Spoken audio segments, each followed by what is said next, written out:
دوست نعمان ملک اس وقت میں کسی طرف کی محتاج نہیں ہے, بہت گہری نظر رکھے ہوئے ہیں سوسائٹی پہ اور علم و ہنر خوب جانتے ہیں ماشاءاللہ. ٹیک کمپنی کی سی ای او ہیں اور اس کے علاوہ جو ہے وہ ماہر تعلیم بھی ہیں. اس حوالے سے گفتگو کرتے ہیں. آج 9 نومبر ہے, علامہ اقبال رحمۃ اللہ علیہ کے حوالے سے جو ہے گفتگو فرماتے ہیں. تو راہ نورد شوق ہے منزل نہ کر قبول, لیلا بھی ہم نشیں ہو تو محمل نہ کر قبول. جی السلام علیکم, کیا حال ہے آپ کا, خیریت سے ہیں؟ جی ماشاءاللہ, آپ کو دیکھ کے ہمیشہ بہت خوشی ہوتی ہے اور بہت شکریہ آپ نے ٹائم عنایت کیا ہم. اچھا یہ طریقہ جو اقبال کی شخصیت ہے, ان کے افکار ہیں, ان کا فن ہے, خودی ہے, خوش شناسی ہے اور بھی ان کے دیگر فلسفے پہ اگر گفتگو کرے تو ان کے پہلو پہ ذرا روشنی ڈالے اقبال کے افکار پہ. اقبال رحمۃ اللہ علیہ کے اوپر مختصر نشست میں چھوٹی گفتگو کرنا تو شاید ممکن نہیں ہے, اس لیے کیونکہ جس قدر انہوں نے اللہ نے ان کو ایک فن عطا کیا تھا کہ بہت لمبی اور بڑی بات کو مختصر الفاظ میں کہہ دینا, تو ان کے تو ایک ایک شعر کی جو تشریح کرنا ہے یا اس کو سمجھنے کے لیے یا اس عرفان کی منزل تک پہنچنے کے لیے آپ کو بہت سی کتابوں کا مطالعہ درکار ہے. ان کا جو میری نظر میں ظاہر ہے ان کا تو کلام بہت وسیع ہے, اور صرف شاعری کے حوالے سے نہیں, ان کی تحریر بھی بہت خوبصورت ہے فلسفے کے حوالے سے. تو اس کو وہ محیط نہیں کیا جا سکتا کچھ لمحوں میں. بالکل ٹھیک ہے. تو جو کچھ بنیادی اس کے اجزاء ہیں اس پہ بات کی جا سکتی. اگزامپل دینے کے لیے میں بتا سکتی ہوں کہ میری نظر میں ان کا جو بہترین فن پارہ ہے وہ جاوید نامہ ہے, جو کہ انہوں نے فارسی میں تحریر کیا. وہ شاید ان کی آخری بڑی تحریر تھی, اور اس کو پڑھنے کے لیے پتلی سی کتاب ہے. انہوں نے ڈانٹیز ڈیوائن کامیڈی کے جواب میں اس کو تحریر فرمایا, اور اس کو پڑھنے کے لیے آپ کو وہ پتلی سی کتاب کو پڑھنے کے لیے کم از کم اتنی بڑی کتاب جو ہے ان کو اتنی زیادہ کتب جو ہے ان کا مطالعہ کرنا پڑے گا.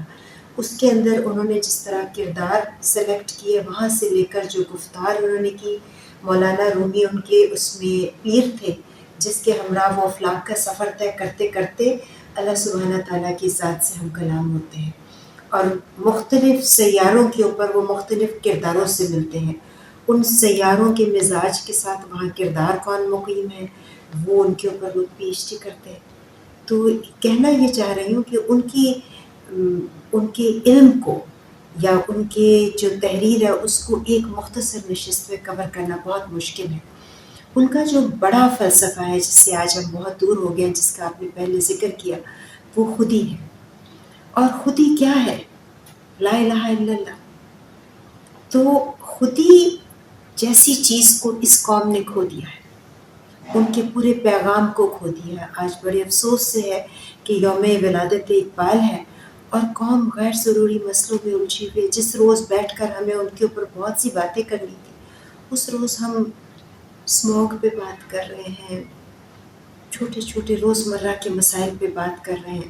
جن افلاک کا سفر اقبال نے طے کیا اور جہاں وہ اس قوم کو دیکھنا چاہتے تھے, وہ اقبال جو مہر و مہی انجم کا محاسب دیکھنا چاہتے تھے اس قوم کو, وہ اپنا احتساب بھی نہیں کر پا رہی, خود احتسابی بھی نہیں کر پا رہی ہے. تو تھوڑا سا بہت خوبصورت دن بھی ہے, مگر تھوڑا سا سیلف ریفلیکشن کا دن بھی ہے.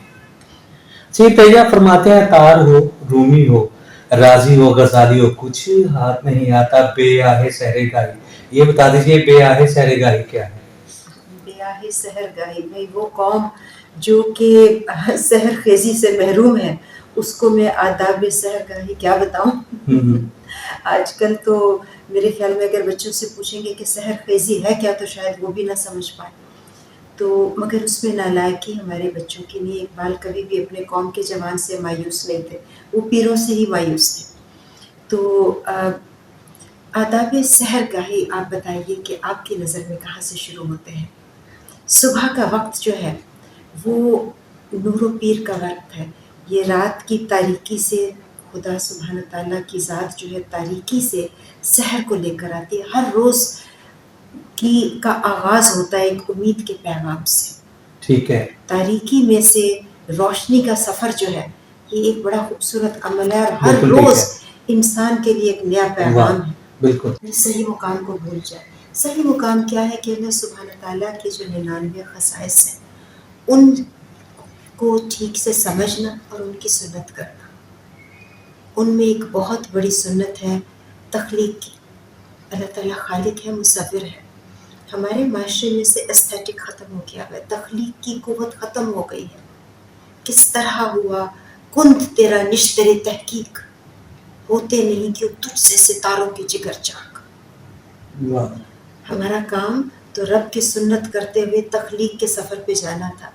ہم رٹوں پہ اور ہم تقلید کے سفر پہ جا چکے ہیں. تخلیق بہت پیچھے کہیں رہ چکا ہے. اور آپ کو تو پتہ ہے کہ اقبال تو تقلید کے راستے کو خودکشی کا راستہ سمجھتے ہیں. تو وہ قوم جو ہم کہتے ہیں نا کہ خواب غفلت، اس میں بہت سے پہلو ہیں. ٹھیک ہے. ان پہلوؤں کو بھول جانا جس سے ایک عظیم قوم بنتی ہے، ان پہلوؤں کو بھول جانا جن پہلوؤں پر ہمارے پیارے نبی صلی اللہ علیہ وسلم چلے، ان خصائص کو بھول جانا جو میرے اللہ سبحانہ تعالیٰ کی ذات کا ہے، اور ان کی پیروی نہ کرنا، یہ وہ غفلت ہے. لیکن ہم اکثر اس غفلت کو یہ سمجھتے کہ دنیا داری میں پڑ جانا، عبادت نہ کرنا، ایسے نہ کرنا ویسے نہ کرنا، یا ایک خاص کوڈ آف کانڈکٹ جس میں صرف شریعت کی ایک ہارش پیروی کا راستہ ہے. ایسا نہیں ہے. ٹھیک ہے. غفلت یہ ہے کہ آپ کی قوم ترقی نہیں کرتی. غفلت یہ ہے کہ جب مسلمان جو ریاست ہے اس کے 6 جو ہے فرائض ہے. پہلا فرض ہے پروویژن آف رزق کریم with an impressed dimension of adequacy, اور اس کے ساتھ احسان، یعنی کہ آپ کی عوام کے پاس وہ سہولیات میسر ہوں کہ وہ اچھے سے رزق حلال کما سکیں. اگر آپ وہ نہیں کما سکتے تو حضرت عمر جیسے شخص جو نبی پاک کے برابر مدفون ہونے کا اعزاز رکھتے ہیں، انہوں نے شریعت موقوف کی، بہت بڑا کام کیا، ہاتھ نہیں کاٹا.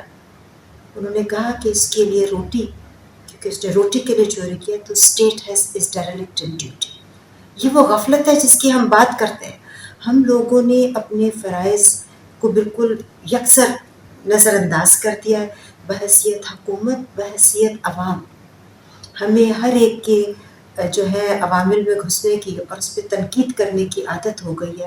خود احتسابی کو بھول گئے ہیں. جب وہ یہ کہتے ہیں کہ دریائے فرات کے کنارے کتا بھوکا پیاسا مر جائے، تو دریا اس کی دسترس میں ہے، پانی اس کی دسترس میں ہے، کتا ایک نجس جانور ہے.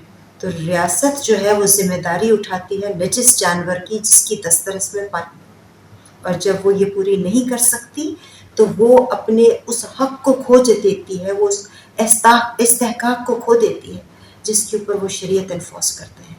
تو یہاں سے شروع کریں. اس کے بعد آپ کا ریاست کا فرض ہے احسان، یعنی کہ وہ لوگ جو کمانے کے لائق نہیں ہیں، بچے جو کہ ابھی آپ کے باقاعدہ سٹیزن نہیں بنے، تو کون سے حقوق ہم ہیں جو کہ پورے کر رہے ہیں؟ پہلے ہی چیز میں فیل کر چکے ہیں.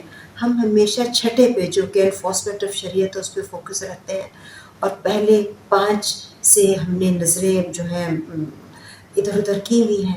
ہم نے بحیثیت انسان، جو میں نے آپ سے ذکر کیا، تحقیق کا، تفکر کا، اپنی ذات کو خود شناسی کے ذریعے پانے کا، اپنے خدا کی ذات کو جہاں میں دیکھنے کا، دوسرے انسانوں میں دیکھنے کا، اور خود کو اس قابل بنانے کا کہ بڑے نور کے سامنے ہمارے اندر جو چھوٹا نور ہے، ہمارے پیارے نبی صلی اللہ علیہ وسلم کی طرح معراج کے شب جب بڑے نور کے سامنے کھڑا ہوا تو اس نور نے اپنے نور کو اپنی پہچان اس میں ضم کر کے نہیں پائی. یہ سامنے اس کا آئینہ بن کر کھڑے ہوئے. تو یہ آئینہ بننے کے لیے، اس ذات کا آئینہ بننے کے لیے دل کی جو شفافی ہے اس کا نہ ہونا، یہ وہ غفلت ہے جس کی اقبال بات کرتے ہیں. ٹھیک ہے. ڈنڈنٹ نہیں ہوتا، وہ کبھی ارریلیونٹ نہیں ہوتا. ہمیں ضرورت اس عمر کی ہے کہ ہم اس کو دوبارہ ٹھیک سے پڑھیں. اقبال کو ایک شاعر کے قید سے نکالیں، اس کو شکوہ جواب شکوہ کی قید سے نکالیں. ان کے پورے کلام کو پڑھیں جو ان کا کلام فارسی میں ہے.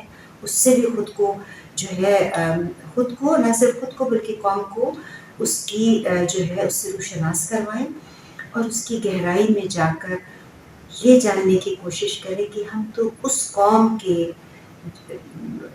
کا حصہ ہیں جو کہ شاعر مشرق کا خواب تھا. شاعر مشرق کا خواب وہ نہیں تھا جو ہم آج ہیں.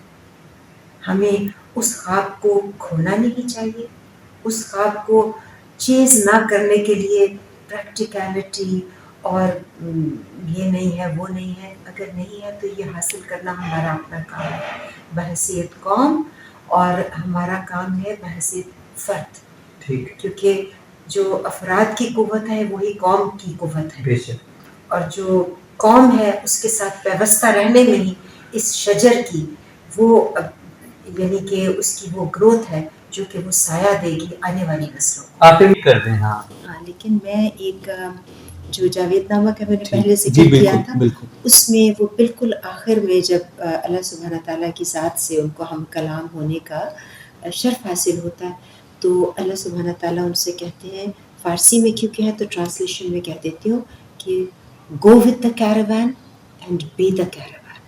یہ بہت گہری بات ہے کہ آپ نے کاروان کے ساتھ بھی چلنا ہے اور میرے کاروان بھی بننا ہے، آپ کی ذات بھی کاروان ہے اور آپ کاروان کے میر بھی ہیں اور کاروان کا حصہ بھی ہیں۔ تو یہ ایک بہت گہری بات ہے، اس پر شاید ایک پوری کی پوری نشست چاہیے، پر میرا یہ ان کا فیوریٹ ہے۔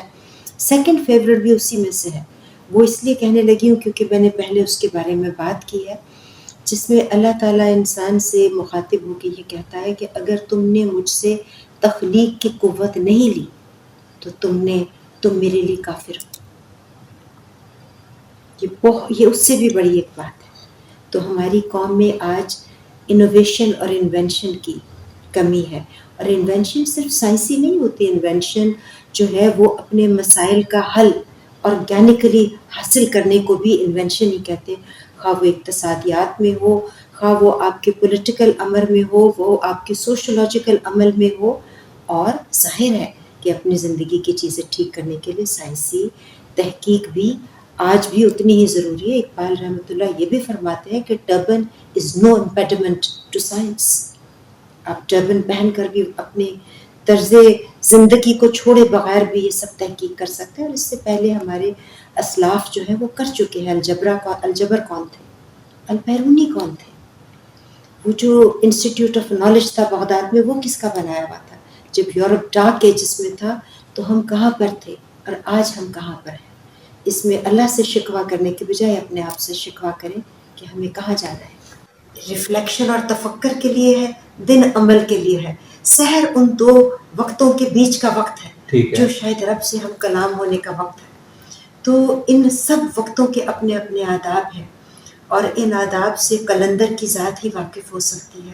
قلندری کا سفر وہ ہے جو اقبال ہم سب لوگوں کے لیے چاہتے تھے کہ ہم اس کی طرف گامزن رہیں، کیونکہ وہ ہم میں سے ہر شخص کو قلندری کے مقام پر دیکھنا چاہتے تھے۔ جی، اس سفر کی طرف ہمارے لیے گامزن ہونے کا اشارہ ہے جی، کہ ان کو اپنی فولڈ میں لے آنا، فتح مکہ کا جو واقعہ ہے۔ تو تاج و تخت کے آداب قلندری کی آداب سے جب ملتے ہیں تو مسلمان بنتا ہے، اور وہ صحیح بادشاہ ہے، وہ قلندر شہنشاہ ہے۔